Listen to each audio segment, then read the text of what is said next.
Welcome back, everybody, to Wrestling in the Midwest. My name is Tyler Martin, and I'm going to be reacting to WWE moments that were not supposed to happen in 2024. I'll be honest, I have watched like 2 seconds of it on accident, so I already know that they're going to be talking about the fact that The Rock returned and kind of the fans got involved and destroyed what would have been the main event of last year's WrestleMania. So it's going to be interesting to see what these guys say about this. Let's get right into it. We'll talk about our opinions. As I say we, but I'm the only one here. Anyway, I'll talk about my opinion and stuff as we go. Pause it, whatever. If you want to watch the full version of the video without the interruptions, there'll be a link to their channel and the original video in the description. Let's do this. And let The Rock tell you something, you walking clown emoji piece of... You shut your mouth. Unscripted WWE moments in 2024. CM Punk at Survivor Series War Games. CM Punk has always been known to go off script in the aid of enhancing a segment or match. In the 2024 Survivor Series War Games match, there was no exception.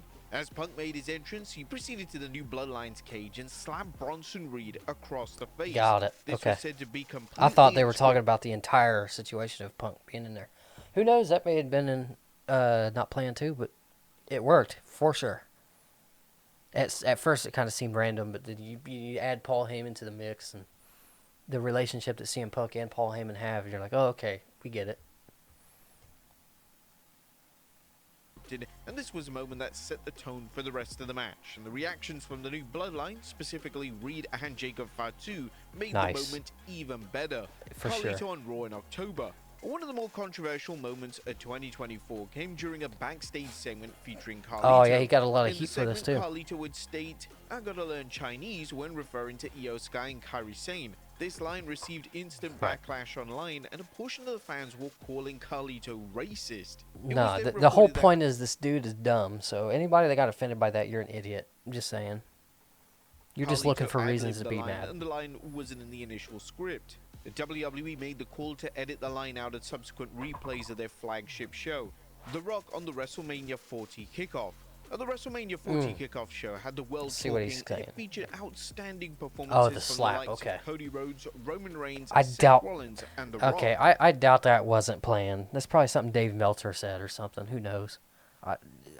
If you've dug deep enough into this channel, you know my take on Mr. Dave Meltzer. When it comes to The Rock, it was said that his backstage segment with Triple H was totally improvised and wasn't even scripted. No, the segments where The Rock confront the gamer, warning him about the actions. Oh, okay, they're not talking about the slap, they're talking about that. Maybe, but I don't know. I just feel like these two have chemistry that's unmatched, and that's probably what we were seeing. That's just my opinion, though. Rhodes and Rollins, and it was a first step in the final boss character being born. Speaking on Gabby Aff, Jackie Redmond, who was involved in the segment, discussed how she was reacting in real time to The Rock going off script. "I had no idea that The Rock was going to interrupt said interview. That I legitimately did not know. I was literally just interviewing Hunter. Obviously things happen at the end of the press. Well, they may not have told her. And I knew I was doing all of that, but I had no idea what would happen, and I literally, if you watch the clip, everyone's like, oh my gosh, Jackie sold that so good. I didn't sell shit. I didn't sell nothing." That's me reacting in real time to The Rock dropping F-bombs on the show. And me being like, what's going on right now? Despite not being prepared in advance, Redmond handled the unscripted segment perfectly. And once again showed why she's a fantastic asset to WWE. I didn't even notice that, man. I'll be honest. The booking of the 2024 Men's Rumble was a complete mess, in the sense that WWE was starting to hear that The Rock would be available for WrestleMania 40. And if this was indeed the case, then The Rock versus Roman Reigns would be the plan for the biggest show of the year. Although Triple H knew that this would likely be the match for WrestleMania 40, he proceeded to move forward with a Cody Rhodes Rumble win. Rhodes was informed directly that The Rock vs. Reigns was the creative direction, but following his win, he decided to go off script and point directly at Reigns, signaling that it only made sense. Like, he wasn't necessarily going off script. A fan speculated I'm sure nobody said, hey, Cody, whatever you do, don't point at Roman Reigns, because we don't know what you're going to do yet. No, they said go out there and feel the moment. That was part of feeling the moment, in my opinion. Would do this, yet from a logical point of view, Rhodes failing to point at Reigns would have made a lack of sense. Reigns in his title reign was firmly associated with Rhodes' story, and for him to do anything other than point at Reigns would have led to more questions than answers. In the long run, this didn't matter, as Reigns vs. Rhodes Part 2 was eventually added to the WrestleMania card, and Rhodes without a doubt made the right call by going off script in the manner he did. Ricochet on Raw in April.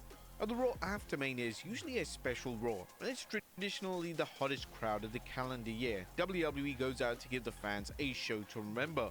On the Raw following WrestleMania 40, WWE booked a fatal four-way match between Bronson Reed, Ricochet, Drew McIntyre, and Jey Uso. And during the match, Ricochet decided to deliver a 450 splash on Reed through the announce table. The spot looked incredible, and amazingly, before Ricochet took to the sky, he apologized to his fiancée Samantha Irvin. It was later reported that this was an audible from Ricochet and it wasn't planned, and Ricochet decided to go off script. Wrestlers lower down the card going off script is extremely rare in WWE. However, it was reported that Ricochet's improvisation was well received backstage.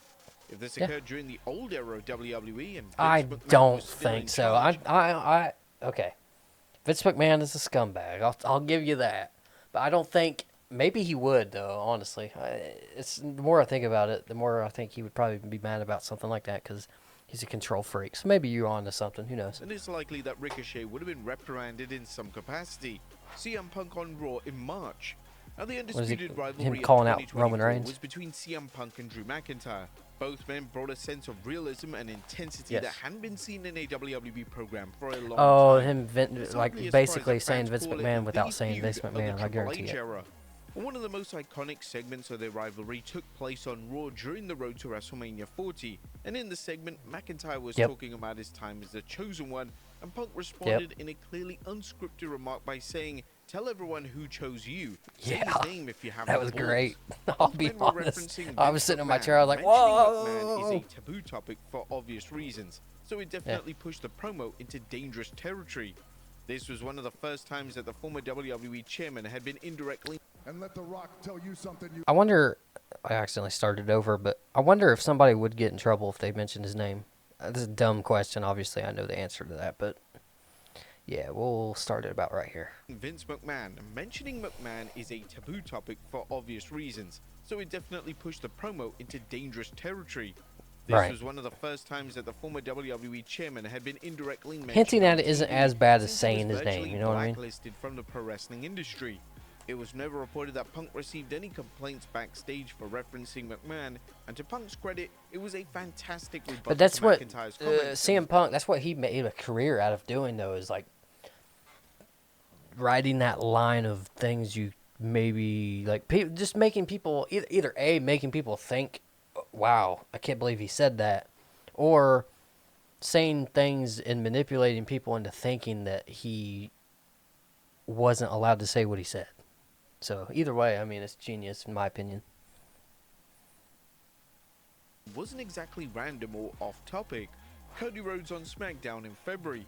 One of the most notable elements of the famous segment which saw Cody Rhodes give his WrestleMania spot away was the fact that Rhodes looked absolutely heartbroken. I mean, what do you expect? Is he supposed to be like, go get him? He said that. And it later surfaced that Rhodes wasn't supposed to act in this way. I'm quoting Cody Rhodes in an interview. He was basically like, what am I supposed to do? Say, go get him. Be happy about it? Like, dude stole a spot. Like, he has the right to be upset about that, even in real life. You know what I mean? He was legitimately taking his spot. So, I don't know. And Rhodes had gone completely off script.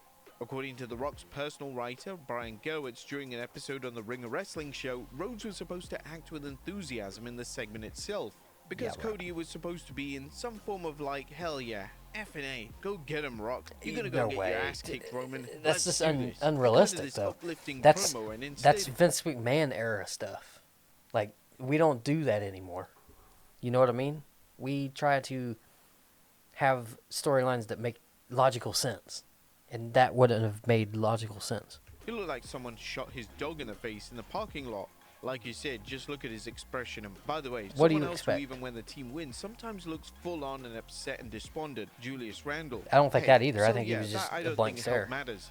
While some may label the American Nightmare as unprofessional for going off script like this, Rhodes has always it's a bittersweet been a moment for him. That's what he was projecting. Emotions. so it was probably an extremely difficult segment for Rhodes to deliver. Roman Reigns on SmackDown in March, and the seeds were firmly planted for the Jeez, that inevitable cowboy Rock hat. versus Roman Reigns matchup on the first March edition of SmackDown. On the show, Reigns would order the final boss to acknowledge him, and it was believed that this was a case of Reigns going off script. No. This was then supported by the fact that The Rock had this to say on X. Something happened out there that The Rock didn't expect. They thought it was part of the storyline. Well, you know that's not how The Rock operates. No, it was no that's- no. storyline. The Rock saw something in Joe Anoa'i's eyes that The Rock had never seen before. And in that moment, as Joe, who is my family, my cousin, my Uso, which means brother and Samoan, if he needs me to acknowledge him, I'm gonna acknowledge him. Due to Reigns' elite It was standing not- with WWE, he's definitely a talent that can deviate from the let's not get it script in a twisted. It significant was definitely capacity. planned. And this was another The Rock case is of Reigns ribbing y'all. taking the segment It's a to work. the next level. And The Rock on Raw in March. And the final boss character certainly pushed the limits in terms of what a PG WWE presentation can allow. One of the most non-PG segments The Rock was involved in saw him offer a brutal and bloody beatdown to Cody Rhodes in the parking lot. This was a segment straight out of the Attitude Era, and according to numerous reports, The Rock didn't follow a script which would explain the excessive cursing and profanity. Once the segment had concluded on Raw, The Rock took to Instagram to continue the beatdown, and this is where The Rock informed the world that he was going off script. Nobody was going to stop him. What, just because the show is over? That doesn't mean that Yeah. shit stops. The Rock doesn't give an F. Show is over, then it stops? F that. Your script, F that. The Rock shared the post with a lengthy caption commenting on ridiculous rules that WWE names have to follow. I hate constraints and bullshit rules, and just because some WWE producer says clear, meaning we're no longer live on the air and the show is over, that doesn't mean I just stop whatever I'm doing and tell everyone great job.